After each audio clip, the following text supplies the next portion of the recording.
కడప జిల్లా బద్వేల్ మున్సిపాలిటీలో శనివారం స్థానిక జిల్లా పరిషత్ బాలుర ఉన్నత పాఠశాలలో స్వర్ణాంధ్ర కార్యక్రమాన్ని నిర్వహించారు. ఈ కార్యక్రమానికి ముఖ్య అతిథులుగా బద్వేల్ నియోజకవర్గం incharge Ritesh Kumar Reddy, Badvel revenue divisional అధికారి చంద్రమోహన్, మున్సిపల్ కమిషనర్ నరసింహారెడ్డి తదితరులు అన్ని శాఖల అధికారులు పాల్గొన్నారు.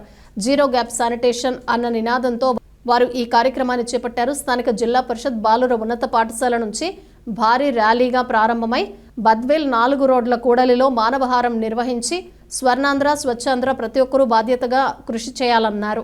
స్వర్ణాంధ్ర స్వచ్ఛాంధ్ర కార్యక్రమం ప్రతి మూడో శనివారము సాసా ప్రోగ్రాం కింద కండక్ట్ చేయడం జరుగుతుంది. అయితే ఈ వారం పండగ వచ్చిందని 4వ వారం పెట్టడం జరిగింది. మరి ఈ కార్యక్రమానికి వచ్చిన గౌరవ రితేష్ సార్కు, ఆర్డీఓ గారికి, అందరూ అన్ని డిపార్ట్మెంట్ల అధికారులకు, మీడియా మిత్రులకు అందరికీ నమస్కారం. ఈసారి స్కీమ్ దీని థీమ్ ఏమంటే శానిటేషన్లో గ్యాప్ రాకూడదు. మరి రాకుండా ఉండాలంటే దీంట్లో ముందు టాయిలెట్స్ బహిరంగ మలమూత్ర విసర్జన అనేది ఎక్కడ జరగకూడదు. మరి అది జరగకుండా ఉంటే సగం శానిటేషన్ కంట్రోల్ అయిపోతుంది. అందు గురించి మనము ప్రభుత్వం ఉచితంగా ఇండివిజువల్ టాయిలెట్లు కూడా మంజూరు చేసింది. మన బద్వేల్ పట్టణంలో కూడా 404 మందిని గుర్తించి టాయిలెట్లు ఎవరైతే లేవో వాళ్ళని గుర్తించడం జరిగింది. వాళ్ళన్నీ కూడా కన్స్ట్రక్షన్ మొదలు పెడతాం.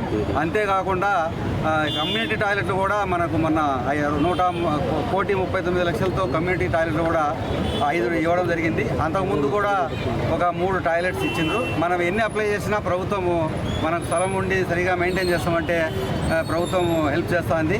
మరి అదే కాకుండా ఇండివిజువల్ టాయిలెట్ కూడా హెల్ప్ చేస్తుంది. కాబట్టి బద్వేల్ పబ్లిక్ అందరినీ కూడా మేము రిక్వెస్ట్ చేసేది ఏంటంటే ప్రతి ఒక్కరూ బహిరంగ మలమూత్రం చేయకుండా ఆ టాయిలెట్స్నే వాడాలని రిక్వెస్ట్ చేస్తున్నాం. అంతేకాకుండా ఇన్స్టిట్యూషన్లో ఉండేటివి కూడా చాలా మటుకు పిల్లలు వాడేటైతేనేమి మన స్కూళ్ళలో కానీ, తర్వాత అంగన్వాడీ ఇట్లా ఉండే అన్ని ఇన్స్టిట్యూషన్లోటి కూడా టాయిలెట్లను కరెక్ట్గా మెయింటైన్ చేసేటట్టు ఆ అధికారులు చూడాలని చెప్పి విజ్ఞప్తి చేస్తున్నాం. Thank you. స్వచ్ఛాంధ్ర కార్యక్రమంలో భాగంగా ప్రతి నెల ఒక శనివారం మనం ఈ కార్యక్రమాన్ని నిర్వహిస్తున్నాం. అందులో భాగంగా ఈరోజు నిర్వహించే కార్యక్రమంలో గ్యాప్ ఇన్ శానిటేషన్ అంటే విరివిగా మరుగుదొడ్లు వాడాలా, ఎవరు కూడా ఓపెన్ డెఫికేషన్ బహిరంగ మలమూత్ర విసర్జన చేయకూడదు. సో ఉన్నటువంటి టాయిలెట్స్ ప్రతి ఒక్కరు వ్యక్తిగత మరుగుదొడ్డి ఉపయోగించాలి. అలాగే కమ్యూనల్ ఏవైతే స్కూల్స్, కాలేజెస్, పబ్లిక్ టాయిలెట్స్ ఏవైతే ఉన్నాయో వాటన్నింటినీ కూడా పరిశుభ్రంగా ఉంచుతూ, సో మనం ఎందుకంటే పబ్లిక్ టాయిలెట్స్ జనరల్గా ఎక్కువగా అసంతృప్తికి గురవుతాయి. ఎందుకంటే మన ఇంట్లోనే ఒక టాయిలెట్ ఉంటే చాలా ఇదిగా ఉంటుంది కాబట్టి అక్కడ ఎక్కువ మంది యూజ్ చేస్తారు. కాబట్టి డెఫినెట్గా టాయిలెట్స్ని పరిశుభ్రంగా ఉంచుతూ ప్రజల యొక్క ఆరోగ్యాన్ని కాపాడుకోవాలనే కార్యక్రమం ఈరోజు. సో ఇదందరూ కూడా అవగాహన చేసుకొని ఈ కార్యక్రమాన్ని దిగ్విజయం చేస్తారని ఆశిస్తున్నాను. Thank you.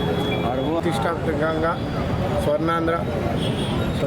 స్వర్ణాంధ్ర ప్రదేశ్గా తీర్చిదిద్దామనేసి మన ముఖ్యమంత్రి చంద్రబాబు నాయుడు గారి ఆదేశాల మేరకు 3వ శనివారం ఖచ్చితంగా ప్రజల్లో ఈ కార్యక్రమం చేసేదానికి ముఖ్య ఉద్దేశం ఏంటంటే చైతన్యపరచడం.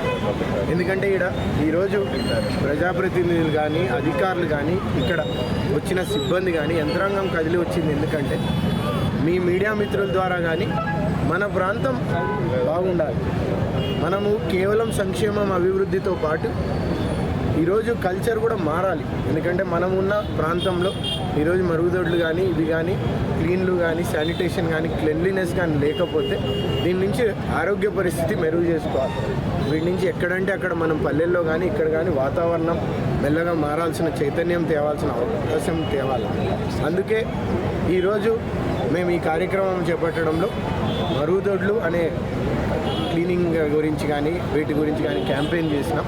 ఈ క్యాంపెయిన్లో మనందరం తీసుకెళ్లాల్సిన ప్రజల్లో ఎక్కడైనా టాయిలెట్ లేదంటే అది సొంత ఇంట్లో కట్టుకునేదాన్ని గతంలో కూడా మనం ఎన్నో టాయిలెట్ శాంక్షన్ చేసాం. ఇప్పుడు కూడా గ్యాప్గా మనం ప్రతి ఇంటి సర్వే చేసి వాటికి ఎక్కడైనా లేని వాళ్ళందరికీ టాయిలెట్ కట్టించుకోవడానికి ప్రభుత్వం దానికి సాయం చేస్తుంది అనేది మనం తెలియజేస్తున్నాం.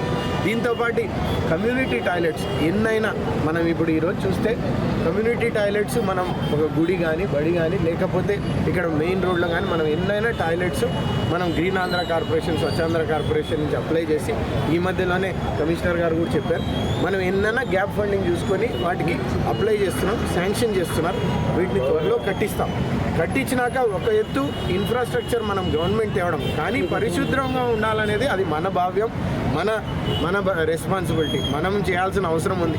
మన బాధ్యతగా చూస్తేనే భవిష్యత్తు కోసం మనం మంచితనం చేస్తామనేది అందరం కోరుతున్నాం. అందుకే మీ అందరి ద్వారా కోరేది ఒకటే, మనం ప్రజల్లో చైతన్యం తీసుకొని రావాలా. అది చిన్నవాళ్ళు స్కూల్లో పిల్లల నుంచి నేర్పిస్తారు, అక్కడి నుంచి పెద్దవాళ్ళు కానీ అందరూ ఇది కానీ పాటిస్తే మనం ఖచ్చితంగా స్వచ్ఛాంధ్ర ప్రదేశ్గా మనం దీన్ని తీర్చిదిద్దాలని నేను కోరుకుంటున్నాను. నేను చేసే మొదలు ప్రజల్లో కూడా అవగాహన. అందుకే నేను మీడియా మిత్రులు కూడా కోరింది ఒకటే, ఏంటంటే 1కి 2 సార్లు చెప్తాం. ఏదంటే మనం ఫైన్ వేసి ఇది చేసే పరిస్థితి కాదు ఇది. మన ఇల్లు, దీనివల్ల ఏం కారణం. నేను కూడా మడగవారిపల్లి వెళ్ళినప్పుడు ఆడ ఎస్టీ కాలనీలో చూస్తాను. అందుకే వాళ్ళని ఇల్లు కట్టుకోవాలని ముందు ఆలోచన ఉంది, కానీ టాయిలెట్ కట్టుకోవడం ముందంటే వాళ్ళు కట్టట్లేదు. అందుకే నేను అక్కడ ఉన్న లోకల్ నాయకులు కానీ వెళ్ళి చేసి కొన్ని టాయిలెట్స్ మనం కట్టించి వాళ్ళకి వాడే విధానం తీసుకున్నాం. పల్లెల వాతావరణం ఉంది చుట్టుపక్కల, అది ఇంకా రాలేదు. మనం కూడా మొన్న కానీ మనము ఈ డిసీజెస్ దాంట్లో హాస్పిటల్స్లో వచ్చింటే ఎక్కువ నువ్వు అన్నట్టే లక్ష్మీపాలెం నుంచి ఎక్కువ వచ్చినాయి. అంటే మనం అక్కడ ఉన్న వాళ్ళ వల్ల నీరు కానీ అన్నీ కానీ కలుషితం అవుతుంది. అందుకే మేము కూడా మీరు చెప్పిన విధానంగా మేము కూడా విజిట్ వెళ్తాం. 1కి 2 సార్లు స్టూడెంట్స్ కానీ వాలంటీర్స్ కానీ మీరు కానీ కొంచెం ప్రజల్ని చైతన్యపరచండి. ఎన్నిసార్లు పదే కంటిన్యూస్గా మనం అయితే